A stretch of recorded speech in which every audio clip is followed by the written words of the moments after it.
Welcome to Starring. This is Jack Russell. That's my cut line. On today's episode, I have Paul Eichenlaub of Pinetree Furniture Makers. Got in contact with Paul from, just word of mouth. Like a lot of people told me about this guy who just makes furniture and who's really passionate about it and has this amazing way of approaching woodworking. I had to find out for myself, so I dropped Paul a line, sent him an email, friended him on Facebook, and sure enough, he was down for it. He'd let me come into the shop and just set up my mics and just talk. We had a really good conversation, and it was really a lot of fun, and I'm glad that he allowed me to come in. And he took some time away from building furniture, and he actually brought himself into a shop on his day off just so we could talk. And it was only a matter of time before I saw the passion come through in what he was showing me. Even before the tape was rolling and everything else, you could just tell this guy really loves what he does, and he's really, really good at it. So I hope you enjoyed this interview. This is Jack Russell and Paul Eichenlaub coming to you, and this is Starring.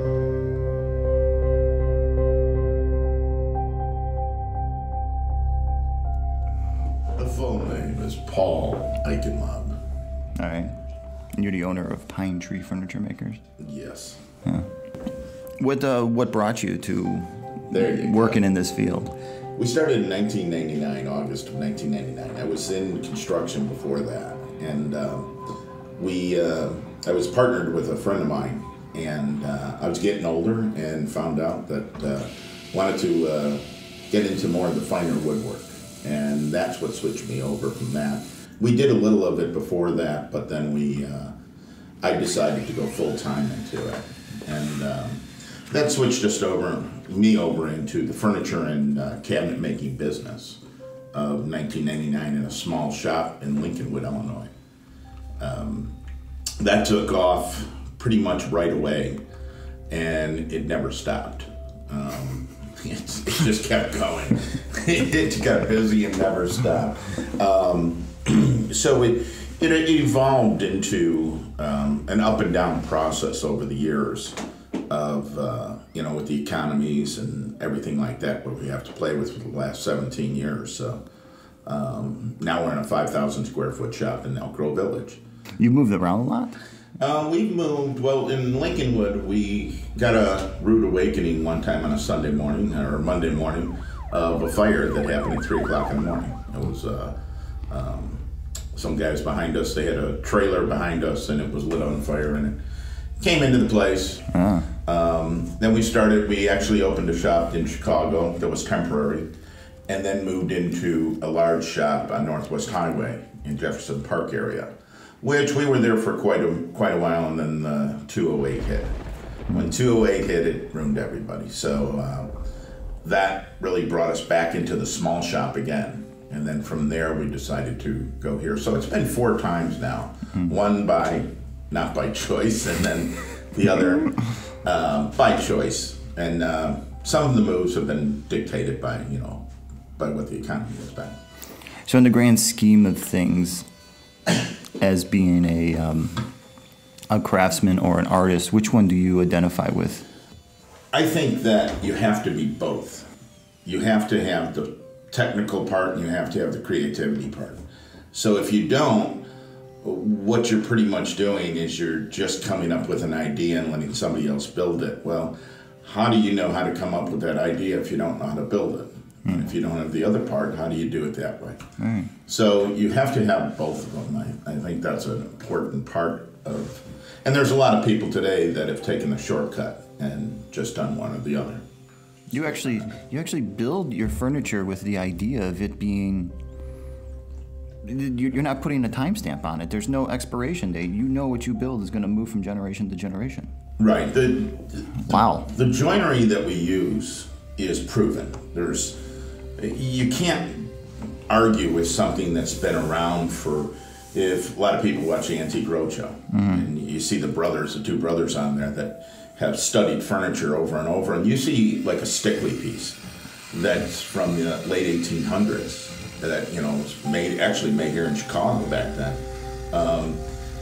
That piece is still around today. Now, if any piece is abused, anything's abused, it's not going to last. It's just there's nothing in the world that will last if it's abused. So building it with these processes that today we dry our wood. We have kilns that dry this wood down to a certain percentage. 100 years ago, they didn't have that. So they had to get wood that was pretty much very stable by the grain, by the age of the wood, and then they had to use joinery that would move. So we have it a lot better today. Our glues are better, our tools are better. The wood might not be as good because we don't have old growth anymore, but the other parts where well advanced technology has brought us, well advanced over what they had. But that joinery has been around. There's joints that, there was one, somebody took apart a pin out of a I think it was a case, some kind of dress or something. It was a mortise and tenon, and it was a pin that went through there, a draw pin. And they figured out that case was almost 300 years old. Holy shit. Yeah, I think it's done its job. After that, you're on your own. Yeah. 300 years. Wow. So that kind of process, if you look for stuff that's bought like that, you're going to get longevity. As long as you don't abuse it. If you abuse it, you're not going to get anything.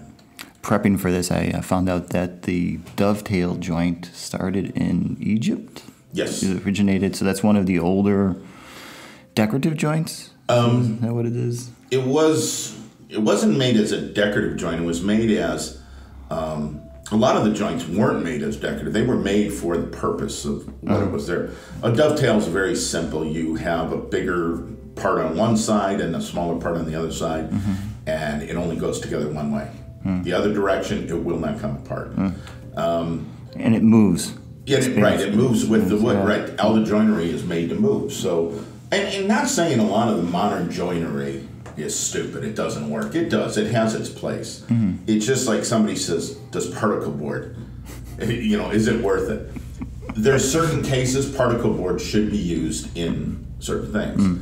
Today, most of the particle board or MDF is formaldehyde free, which it wasn't before. So today, you're a lot safer than you were, 10 years ago. But particle board should be used on like a countertop. If you're going to put Formica or plastic laminate over it in a commercial application. But too many people use the wrong product for the wrong thing, and that's where it gets a bad name. It's bad education. Yeah. In the field is basically what it is. Yeah, that's exactly what it is. People need to slow down and educate themselves. And that's something we go against. It's very, very hard for people to see our type of furniture. We don't dress it up with stains. It is what the tree was made. That is exactly what you get. So, we use an American black cherry is our primary wood. It grows mainly east of the Mississippi. The best wood comes from a little area in Pennsylvania. We call it the zip code, the 49 zip code. It's right there. You have all the great growing products on the ground. The mineral and everything gives it a really good color. We get our cherry from there. The cherry fluctuates. It's a medium-priced wood, I guess. We also deal in black walnut, which now is a very high-priced wood because of the demand. And it's very hard to find good black walnut. So cherry is still very easy. It's readily available. It's been harvested the right way, and it's great for any kind of weather, that you have. And then we use an oil wax finish on it, which is a finish that dates back to hundreds of years ago. It's a linseed oil, boiled linseed oil, where we put that on and we heat it to about 130 degrees, and we apply that to the furniture, and then we let that dry. And it depends on how the humidity is and how fast it dries. We wipe that down, we let it sit, and then we do it again like a day later. Then we use a process called butcher's wax. Butcher's wax, it's a bowling alley wax that was, it was used on bowling alleys back then. They used to have guys that would go out and wax these bowling alleys. Into the actual where the ball would go. Yeah, where the ball, right down the thing, and they would wax these once a week. So You know, it's a job we don't have anymore, thank God. But I guess we could have no unemployment. But you would wax the bowling alley, and this is the same company that still made that. And it's a clear wax, and we put 3 coats of that on. So it's a very intensive hand-applied finish. The great thing about this finish, it's not what we call a membrane finish. A membrane finish is the typical thing you see of a polyurethane, where it's sprayed over, you know, a stain or a clear or whatever, and it gives you a plastic shield in between the wood and that. And I hear this from a lot of people who are saying, well, I want to protect the wood, it's not durable. Well, wood was not made to be durable.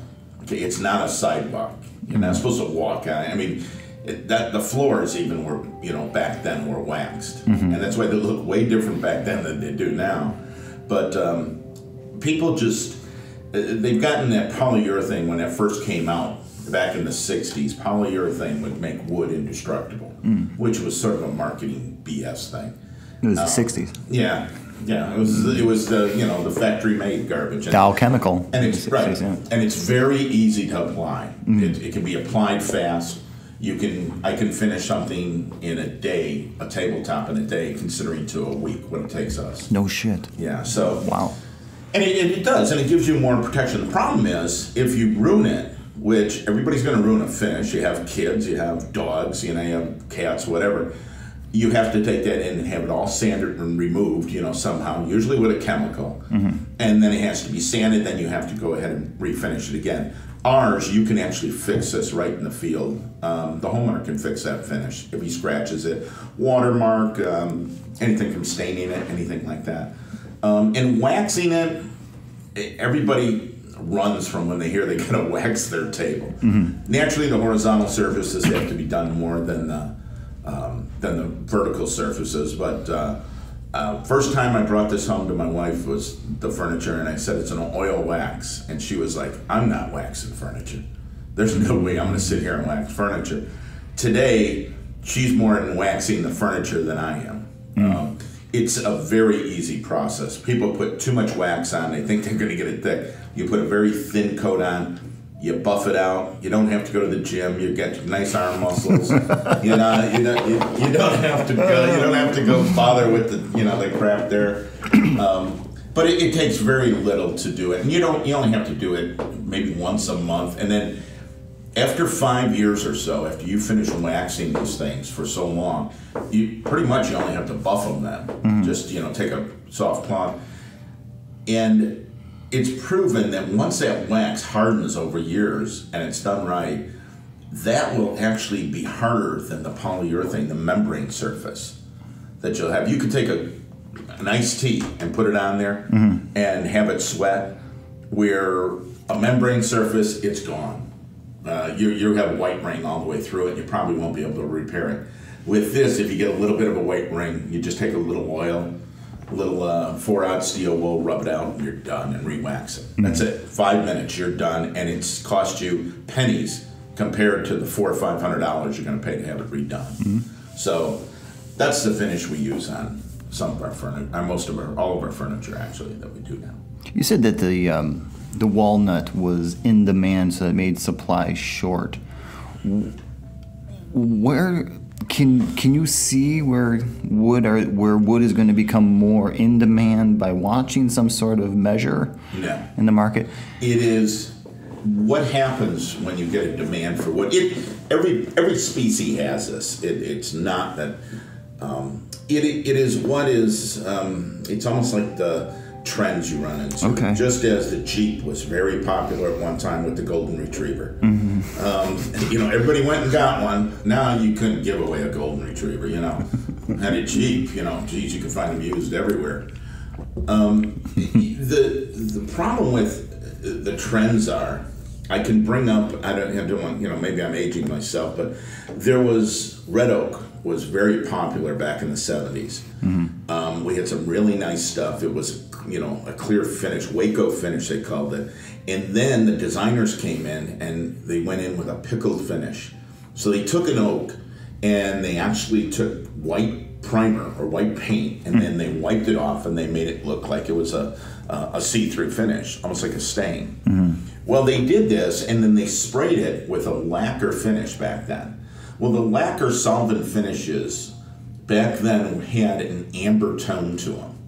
The amber tone didn't come out till about maybe a year later after it was done. So this changed this color. So just think of this nice white finish that looks really good, and suddenly this amber tone comes out. It yellows. It looked like somebody puked down the stairs. I mean, that's what it looked like. So Would that be like a patina that happens? No, that's not even. It's a screw up. It's not a patina. It's a screw up. A patina makes something really look good. Okay. This really made it look bad. So this is a process where age isn't in its best interest. No, because of this is like get it done, sell it, and get the hell out of there. So wow. This happened all over the area. They did stairways in it. They did a lot of furniture in it. They did, and they took great red oak is a beautiful wood, and they took this and they just aborted it. And then we started going through red oak. There was suddenly we started to cut down instead of the first growth, we call it. They started cutting down the second and third growth red oak. That means trees have a younger life. Most trees usually go to 100 years and then get cut for wood. Most of the species, some are earlier, some are later, but then they were cutting oaks at 50 years, and they weren't mature enough. So, but they had a demand that they had to fill. So they were cutting these red oaks down, and they were getting really wide grains. They were just terrible looking. And people just lost the touch for it. And then we went into maples, because maple was sort of like a white canvas for an artist. They can turn around, a painter or something, he could turn around and paint anything on it. That's what a maple was.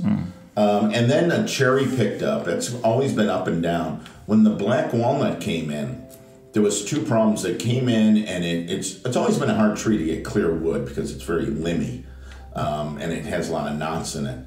But then there was a plight of a moth that came into Colorado, I think it was, where it started to kill all of the things, just like the ash borer beetle for the elm, not the elm, the ash tree. Ash tree.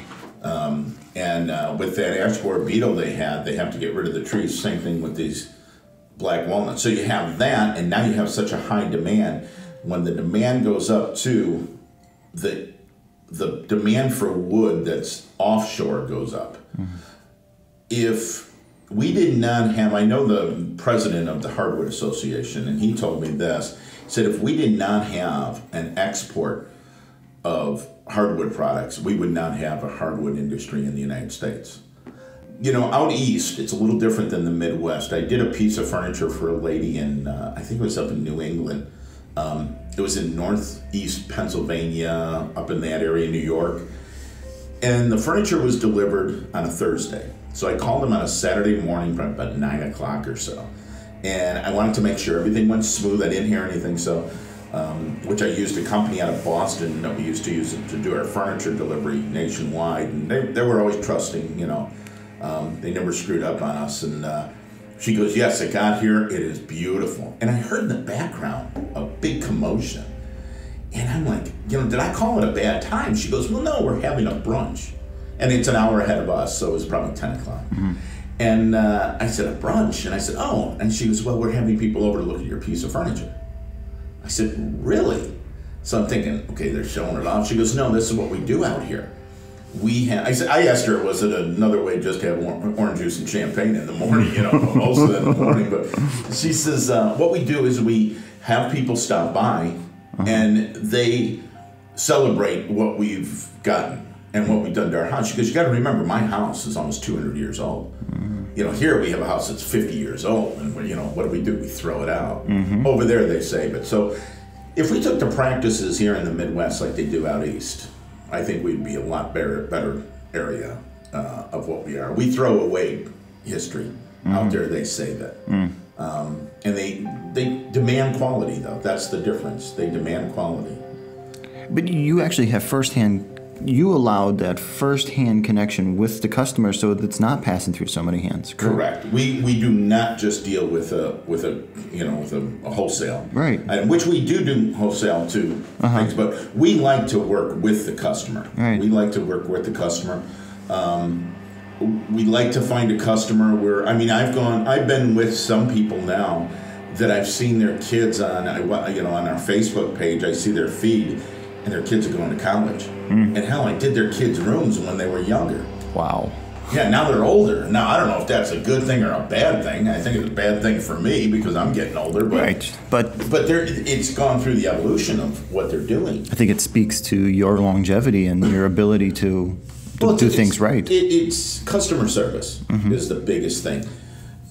You know, when somebody calls 2 years later with a problem, you don't, you know, what do you hear from a lot of people? Well, it's been 2 years. You know, what's the matter? We're sort of different. We're like, okay, let us come out and take a look at it and see what it is. So I noticed that you had a bunch of furniture out on display. Do you mind if we walk through and you explain it to me? Sure. Great. Excellent.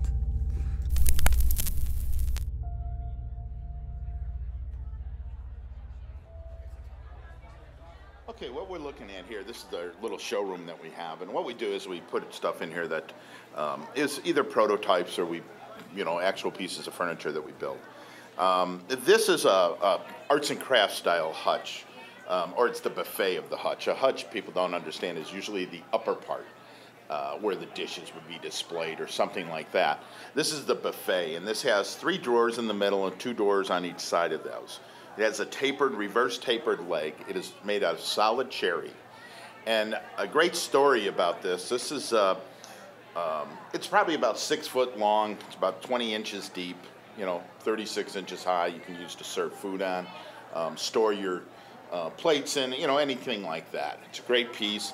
The hardware on here that we did, we used a hinge and a pull on here that actually is a Macintosh hardware.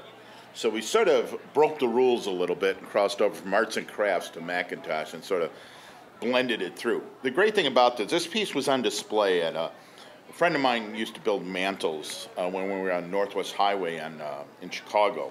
The shop was there. The guy downstairs, he built mantles. He was Emerald Mantles, and he had a showroom over on Damon and Belmont area. And they were on the corner, and he didn't use the windows, the front windows, so he said, we can come down and display our furniture down there.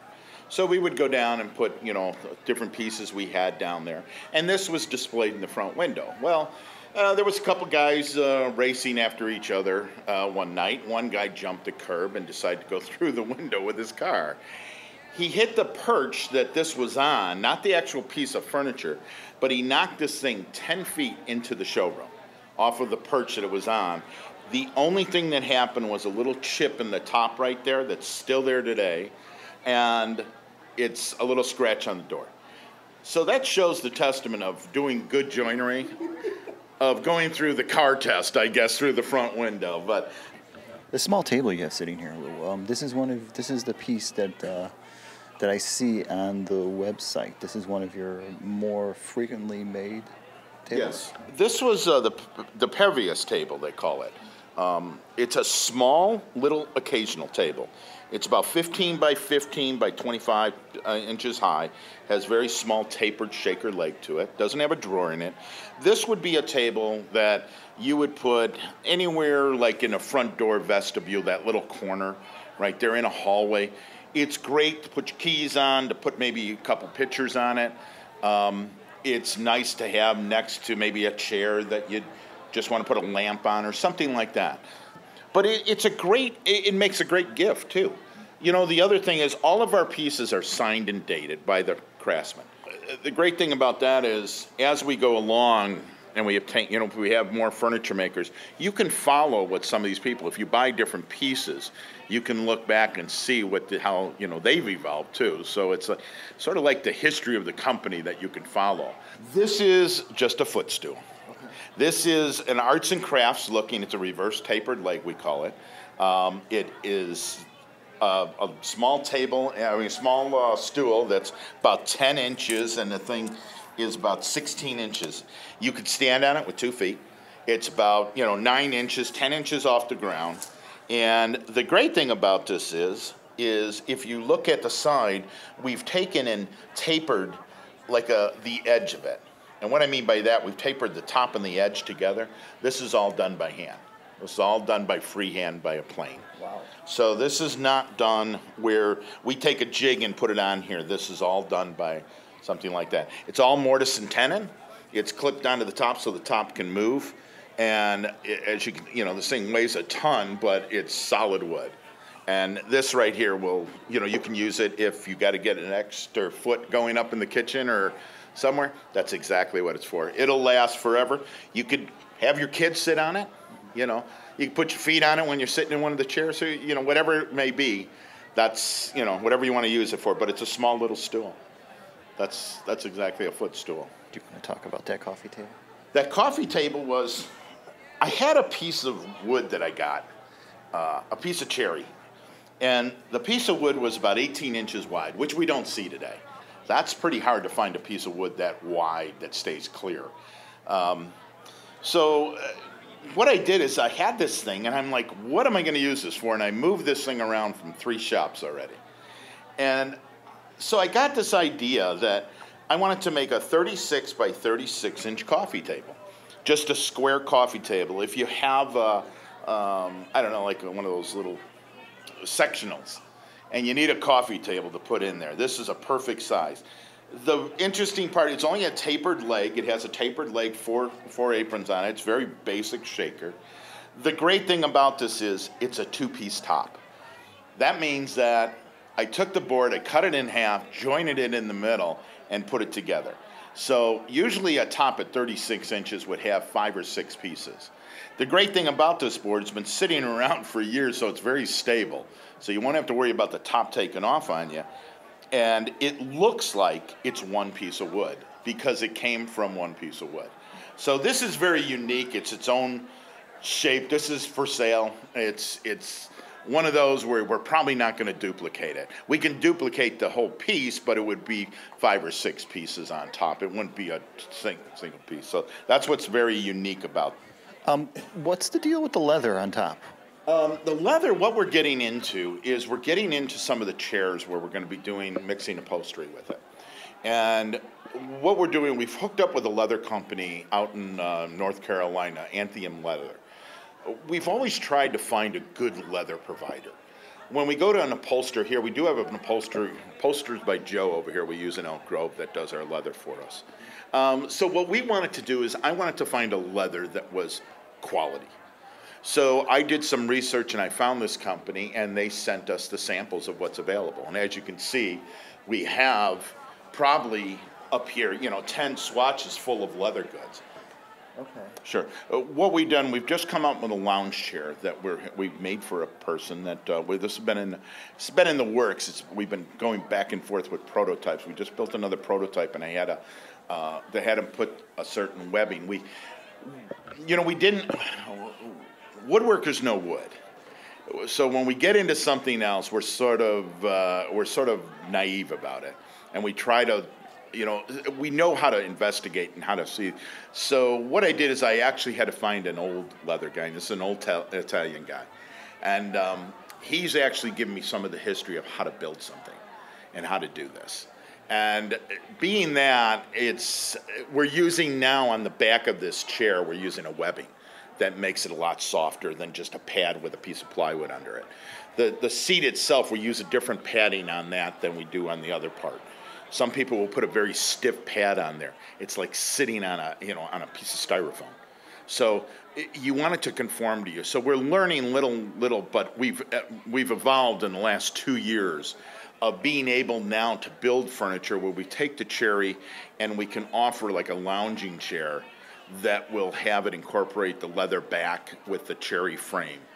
And or we can do it in fabrics. In fabrics, there's no stopping with that. That's, Robert Allen is one of the big fabric makers, the best ones. This is opening a whole new door to us on how we're going to deal with some of the leather. This is another piece that we have, and this is a shaker wall cabinet, we call this. Originally what this was is the shakers used to have pegs that used to go around their rooms.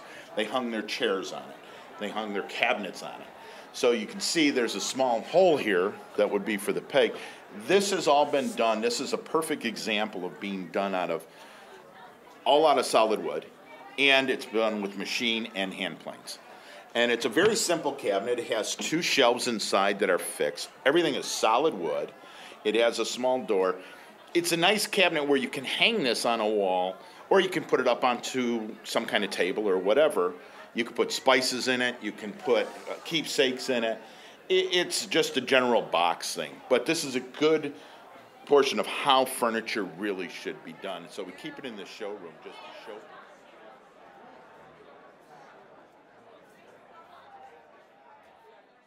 We can go in the shop now, and then we can show you the tool guys.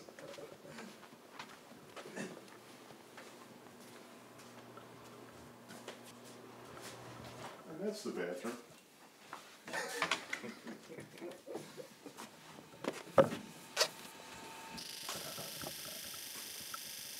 And as we walk through, you can tell the difference now. We got a little bit of an echo happening here.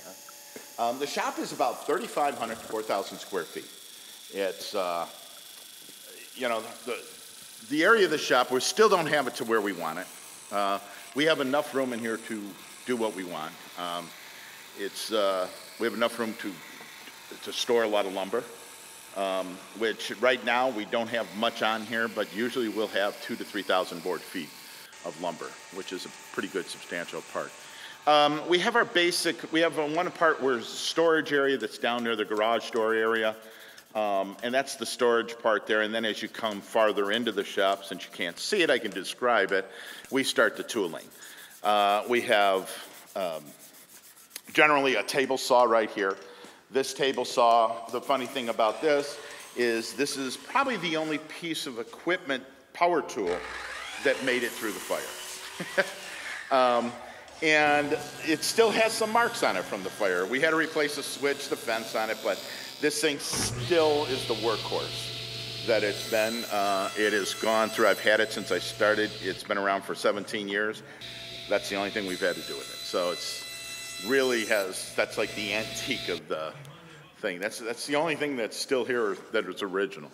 Then we have, in power tools, we have a huge dust collection system, which we do make a lot of dust. If anybody wants sawdust, come talk to us. Everything is piped from the machines that we collect our dust when we plane the boards, when we drill it, shape it, or whatever. But we have a large dust collection systems with a lot of filters on it that helps us, you know, keep the place clean. If we didn't have this, it would be even dustier than where it is now. We have a lot of carts around here that carry some of the panel goods for our cabinetry, and then we have some of the carts that we carry our solid woods on. Then we get over into our hand tools, over to the bench. We have a series of clamps. We have probably 100 clamps here. You could probably buy a car with what we have here in clamps. They're very costly. A small little drill press for putting other things on. A workbench that looks like it's been through World War II. There's more glue on it and everything, but that's the workhorse of the shop right there. That really gets abused a lot. Certain glues underneath it. And then as we come over to the tool cabinets, we have, on one of these, we have a shelf of hand planes. These are all the Lee Nielsen planes right here. This you could probably buy a house with. These are very expensive planes, but they will last. They're heirloom quality tools. They will last, you know, these, if they're not abused, which they're not, they will last 100, 200 years. These will be around after I take them with me. They will be around when they dig me up later on. But these will be around. And then we have a series of chisels. Some of these actually went through the fire, and they actually got better after they went through the fire. So I don't know if it was the heat or what, but we have a series of about 20 chisels here and gouges and things in that nature, screwdrivers, different planes. We have some router bits. Then we have some of the older planes that we use and that I've used in the past that are down here. Then we have a chop box, which is a miter saw. That actually just came back from getting rebuilt. When you say rebuilt, you've used it so much that you had to have it rebuilt. We burnt the first thing I did back then is I replaced the brushes in the motor. The brushes in the motor, I never realized, I couldn't figure out why the power wasn't there. Well, I took them out, and they're supposed to be almost 1.5 inches long. They were 1/4 inch, the brushes. They wore that much. So I replaced those, and then suddenly the bearings started going out in this.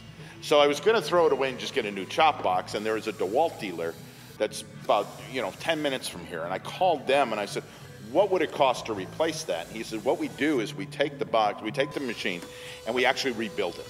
It's $300 you rebuild it. To buy this new, it's about $600, $700. So what they do is they put brand new parts in all of it, and they called it a rebuild. And it's $300. And you get a brand new, you get your old, still your old case, but everything's brought back to factory settings. Wow. It's good on their part because they keep you as a customer, and it's good on your part because you can not have to. The main thing is not that we don't want to go buy something that's new and maybe improved. We get the feel for tools, even power tools, of how to turn them on, how we grab them when we're working. Sometimes we don't even think about how we turn them on. It's just naturally done that way. We're in that. So changing the tool, you have to now get accustomed in how to use that tool. We know what this is going to do.